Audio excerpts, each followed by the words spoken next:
MechaRandom42, your favorite YouTube harpy, and it is almost Christmas. It's Christmas Eve right now. I want to talk about something that I actually am excited for a change, and I don't get to talk a lot about the Orville. I plan to change that soon. As soon as season 2 starts, I plan on covering a lot more of the Orville and probably doing episode reviews. So hopefully you guys all enjoy the Orville and are really excited for that. So let's just get right into this. The Orville is headed for a bigger and intense season 2. Good. I'm excited. I'm super excited. I'm stoked. I loved season 1 of the Orville. I was not doing sort of entertainment vlogs. I was still a gaming channel when Orville was on last year, and I'm really looking forward to the new season because, in my opinion, it is more Star Trek than Star Trek. You know, it's the Star Trek that Star Trek fans want. It's the Star Trek made by actual Star Trek, you know, producers and writers and directors and people who have a passion for Star Trek. And this is why the Orville is so good. And, you know, it has some humor. Yeah, it does have some humor, but it also has some really good serious moments and stuff that's like on par with Next Generation and Voyager. And I know Voyager isn't a lot of people's favorite, but it definitely gets a bad reputation. I think it gets a bad rap for being, you know, for a couple of the real stinkers. And I think that might be part of why some people are not super in love with the Orville, because it does have a few little nods to Voyager TNG sort of stuff. And I can totally get why people might not like it, but give it a chance if you love Next Generation, if you love the better Voyager stuff. I would say then the Orville might be up your alley if you haven't watched it. So let's get into the article. This is by Tim Surratt, and this is from TV. We're using TV Guide today. I never used TV Guide, so we're using TV Guide today.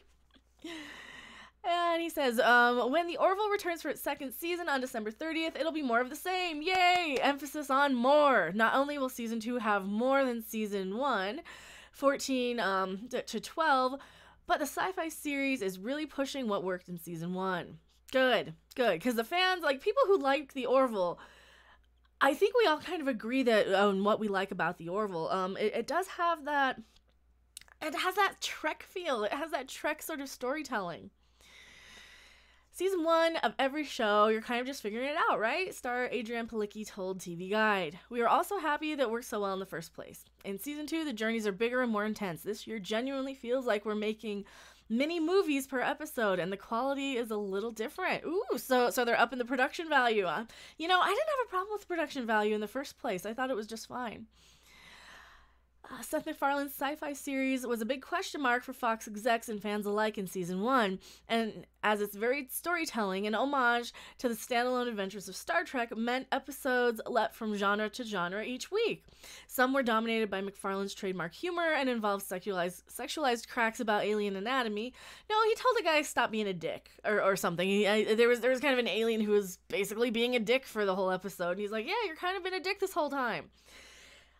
Not super sexualized. I mean, there's a little bit here and there with like, yeah, there's a little bit here and there, but I can handle a little bit here and there. It's fine.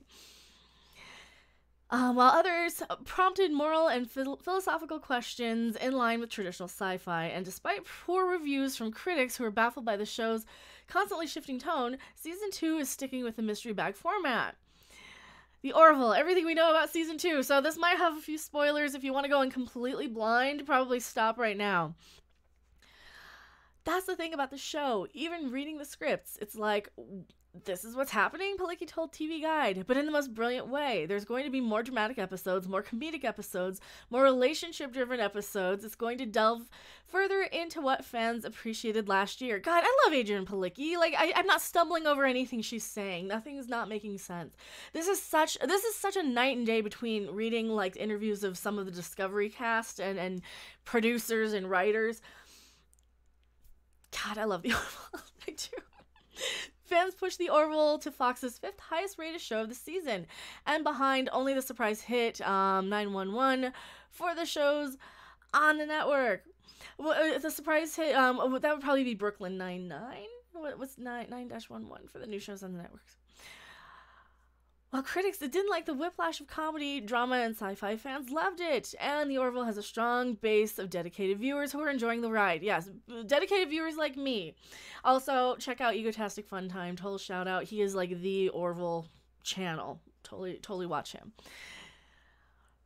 While the other broadcast shows are happy to tease what's to come, the Orville is notoriously silent, as MacFarlane loves keeping details a surprise. Thank you. Even the roles of the two big additions to the cast, Jessica Sozar, I'm saying her name wrong, I'm so sorry, and Chris Johnson, are still under wraps. What we do know is that season 2 will start with a new episode that is centered around a once-a-year ceremony for the Moclans, an alien race akin to Star Trek's Klingons. Bortus and Clyden are so hilarious in their relationship. If you guys are not unfamiliar with the Orville, Bortus is very much the kind of straight man, and they are very similar to the Klingons. Their planet is all male. They have, and there's a really, really touching episode called About a Girl. I almost would say start the Orville with that episode. That's probably a perfect one to just kind of jump in, and then you kind of get the heart of the show. Because basically Bortus and Clyden are a race of males. Like, their whole species is male. Once every, 1,000 years or so, a female is born. I'm getting the number wrong. But once in a blue moon, a female is born, and then their species decides to, rather than have this female outcast and ridiculed, they change the gender of the child. Now, here's the interesting thing. The whole episode kind of revolves around the moral debate of, do we change the gender of the child? Do we have the right to change the gender of the child? Do we have to respect the alien culture? Here's our point of view. I mean, it goes into trial. It's such a good episode. I highly recommend it. So I don't want to spoil anything. If you haven't seen it, go watch that episode. It's actually brilliant. They're available on Hulu, and I'm not being paid at all to say that. I actually genuinely love this show, so... I love this. So, we also know from season 1 that Moclans have a steel bladder and only urinate once a year. We saw that in the trailer. It was kind of funny. Asked if the ceremony involves Moclan peeing, Palicki could only say, well, you could put the two together. This might be a kind of interesting, hilarious, disgusting episode to start with if there is a huge ceremony around Moclan urination, but that's alien to me. That is an interesting sort of alien aspect, you know. That's one of the huge problems with Discovery and kind of Star Trek in general. They kind of pretend that people don't use the restroom, that people don't, have fun, that people don't have pop culture. And that's one of the things about the Orville, or one of the main things about the Orville I really, really love, is that they have fun. They are people. They're believable as people. Season's second episode will be a carryover from season 1, which Peter Macon, who plays the Moclan Bortus, previously told us was an extension of the Moclan gender assessment ritual episode from season 1. Totally check that episode out. There's also a scene in which the environmental simulator, the USS Orville's version of the holodeck, is used for some non-scientific purposes. Let's just say a spaceship with the right technology could make a lot of lonely men happy. Oh no. It's gonna be a hollow brothel episode, isn't it? God, I hope it's a Scott Grimes heavy episode, because he is like so hilarious on this show. Everybody is good on this show. I absolutely love it. And of course, the Orville returns for season 2 on Sunday, December 30th at 8/7 Central on Fox after football. I guess that's sports ball on the East Coast, and moves to its regular time on Thursday, January 3rd at 8/7 Central. Go watch it. So, what? My honest reaction to this, I'm very excited, as you can tell. I don't often get to not rant on these articles, and it's kind of a nice change. Do you guys want to see me talk more about the Orville? Do you want me to review season 2 when that comes out? Do you want me to go over episodes? Do you want me to cover more Orville news? Because I know I get a lot of flack for being such a negative channel, but in reality, people like the ranting, so I don't want to piss off people who are here for the ranting by shifting focus every now and then to something I'm really, really excited for. Tell me what you guys think in the comment section below. Do you love the Orville as much as I do? Do you hate the Orville? Do you not want Star Trek with some humor every now and then? Do you hate Seth MacFarlane? I personally love Seth MacFarlane's humor. I have not watched Family Guy in a very long time, but I do really, really love some of the humor in the Orville, and I don't think it went over the top. I don't think it went... I don't think it's too out of place. I don't think it's nearly as funny as a lot of critics, I think, anticipated it to be. And I will go on record and say my speculation and my research into why the Orville Rotten Tomatoes score was so low. And I might talk about that again when we get more Rotten Tomatoes scores for season 2 for the Orville. Why the critics hated it and why the fans loved it. I think it was at like a 12% critic score, and the fan score was like 90% or something.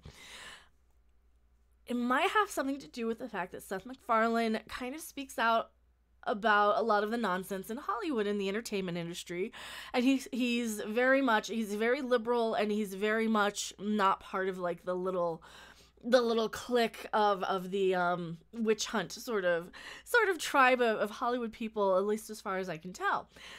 And I think that might be why critics don't like the Orville, because he's not part of the gang. He's outspoken. He's intelligent. He knows the difference between bullshit and fact. And I really, really appreciate that about Seth MacFarlane. And I know he's kind of controversial, and he's very much known for being this very liberal, outspoken sort of person. And I really respect him for that. So anyway, thank you guys so much for watching. Have a Merry Christmas. I might do another stream really soon for you guys. If you are watching this before Christmas, I would love to watch the She-Ra He-Man Christmas special for you guys. Let me know if you want to see that in the comment section. And I will see you guys on the next video or live stream. Bye!